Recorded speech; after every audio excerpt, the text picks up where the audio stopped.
राजधानी लखनऊ में बड़े इमामबाड़े की अभी नमाज हो चुकी है। बता दें कि आज फ्राइडे का दिन है।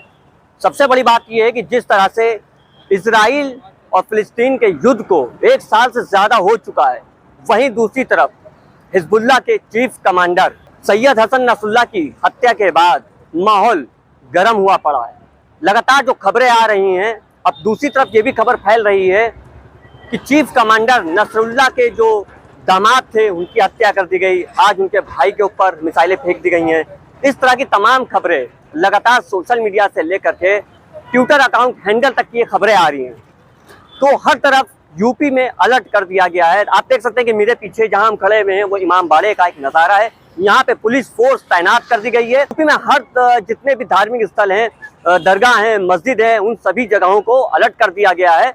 और अब आज यहाँ पे बता दें कि ईरान के जो प्रधानमंत्री हैं उन्होंने आज ये बयान दिया है कि नमाज के वक्त एक बड़ा दावा कर सकते हैं और एक बड़ा वादा कर सकते हैं, जिस चीज़ को लेकर के पूरी दुनिया में हलचल मची पड़ी है कि किस तरह से आज यहाँ पर जो अब दावा देखने को मिलने वाला है वो क्या हो सकता है, क्या रणनीति बन रही है, क्या इस युद्ध को आगे बढ़ाया जाएगा, क्या युद्ध विराम होने वाला है, क्या थर्ड वार होने वाला है। जिस तरह से लगातार खबरें आ रही हैं उसको देखते हुए ये संभावित रूप से कहा जा सकता है कि अब ईरान रुकने वाला नहीं है। क्या बातचीत करते, क्या नाम है सर आपका? जी, मेरा नाम आशीष जायसवाल है। सर, क्या आपको लगता है कि ये जो हो रहा है क्या ये सही हो रहा है? जो बात चल रहा है बिल्कुल गलत है। शांति बिल्कुल शांत होना चाहिए। किसी को मारना काटना तो सही है, कहीं से दिखाई नहीं है। और बाकी पीसफुल रिस्टोर कर करना चाहिए हर जगह। और ये जो आतंकवाद के नाम से किसी को मार देना ये भी गलत ही है। ठीक है, और मतलब सभी को अपनी तरफ से सोचना चाहिए कि ये क्या मिलना है इंडिया विदेश को। नथिंग, केवल मारपीट काटा, एक को मार काट पीट के उड़ा देना बम से, ये कोई तरीका थोड़ी नहीं। कोई मतलब यहाँ से क्या मतलब ऊपर वाले को जाके क्या जवाब दोगे आप? लेकिन भारत तो इजराइल के समर्थन में है। भारत तो ऐसा देश है जो सभी को सपोर्ट करता है। ऐसा नहीं, वो न्यूट्रल बॉडी एक तरह से, मतलब पूरा चाहे अमेरिका हो चाहे रसिया, तो अलग पार्ट में बढ़ जाए तो पूरा विश्व। इनका जो युद्ध चल रहा है 1 साल से ज्यादा हो चुका है। पहले तो हम ये समझते हैं कि युद्ध का मतलब क्या होता है। देखिए, जो इसराइल और फ़लस्तीन का जो युद्ध चल रहा है, ये आम जो देश हैं पूरी दुनिया में, ये 2 मुल्कों का एक लग रहा है कि युद्ध चल रहा है। लेकिन ये आज से नहीं है, सदियों से मुसलमानों की, ईसाइयों की और यहूदियों के में ये आपस में रहा है। क्योंकि जो प्रॉफेट मूसा हैं, प्रॉफेट ईसा हैं, जिनको ईसाई मानते हैं ईसा, और जिनको यहूदियों को जो ये मानते हैं यहूदी, अपना मूसा अलैहिस्सलाम के नक्शे कदम पे चलते हैं, उनको अपना मानते हैं मसीहा।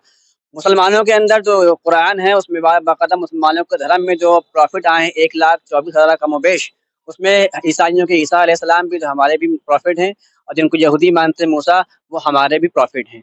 ठीक है, ये लड़ाई आज से नहीं सदियों से चली आ रही है। और जब फ़लस्तीन के ऊपर जब जब नाज़ियों ने यहूदियों को मारना शुरू किया है, हिटलर ने, तो मुसलमानों ने उनको जगह दी थी, अपने आप पनाह दी थी, क्योंकि इस्लाम में सिखाया गया है कि मज़लूम की मदद करो। इस्लाम का पहला दर्स यही है, मोहम्मद साहब ने हमें दर्स सिखाया है कि भूखे को खाना खिलाओ, प्यासे को पानी पिलाओ।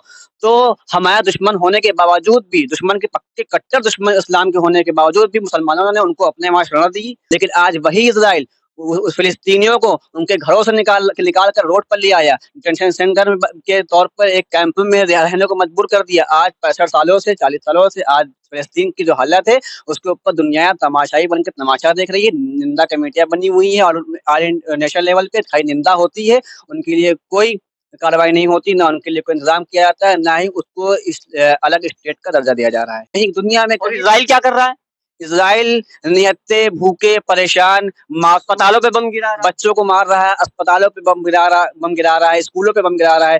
कौन ऐसा है, कौन कोई सही विचारधारा का, मानवता वाला, इंसान रखने वाला व्यक्ति किसी भी धर्म मजहब को हो, क्या वो बच्चों पे अत्याचार करेगा, अटैक करेगा? क्या अस्पताल पे करेगा?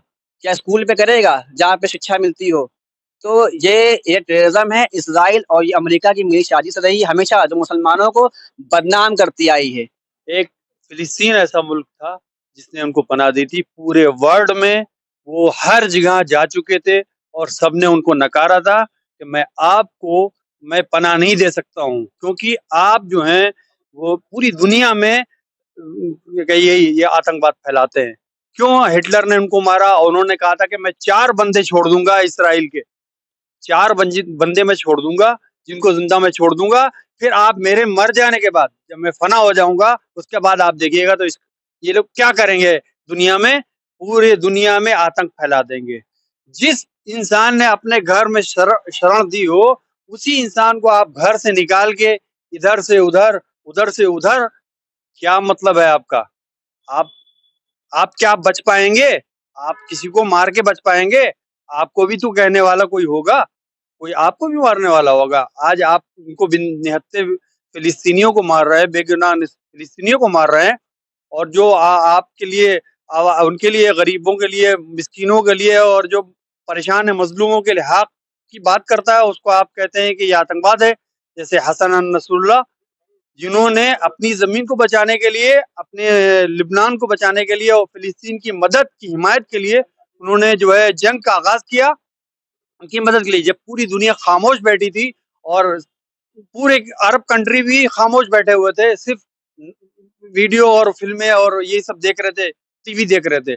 उनको ये इससे मतलब नहीं कि वो फिलिस्तीन में क्या हो रहा है, बस सिर्फ अपना झंडा और अपना एजेंडा आगे बढ़ाने के लिए उसने ये किया है, और सबको डरा के धमका के पूरी दुनिया को रखा है कि मेरे पास ये असलहे हैं, और आगे आपने ये हिमायत इनकी की तो मैं आपको भी नेस्तो नाबूद कर दूंगा। और उसका आपने देखा कि ईरान ने सब्र किया, और सब्र करने के बाद जब उसका सब्र का पारा नहीं संभाल पाया तो उसने फिर हमला कर दिया। और छोटा ऐसा वो नमूना था जो किसी इंसानों पे नहीं था, वो उनके ही मिलिट्री बेस पे था, और उनकी जो जहां से उन्होंने कार्रवाई शुरू की थी लुबनान को बर्बाद करने के लिए, वहीं से उन्हीं को उनको जेर किया। बाकी उन्होंने किसी इंसान को नहीं मारा। ये क्या कर रहा है, ये डायरेक्ट मजलूमों को, बच्चों को, औरतों को, सबको ये मारने की कोशिश कर रहा है, और मार रहा है लगातार। जब से हसन नसरुल्लाह की शहादत हुई है, उसके बाद से ये लगातार जो है यही काम कर रहा है। आपको बता दें कि 6 मुल्क ऐसे हैं जो अब फिलिस्तीन के समर्थन में आ रहे हैं, और रूस के साथ साथ अमेरिका के जो बाइडन ने भी ये बात कह दी है। बाइडन का ये कहना है कि परमाणु हथियारों का अगर प्रयोग करते इजराइल तो हम उसका समर्थन बिल्कुल भी नहीं करेंगे।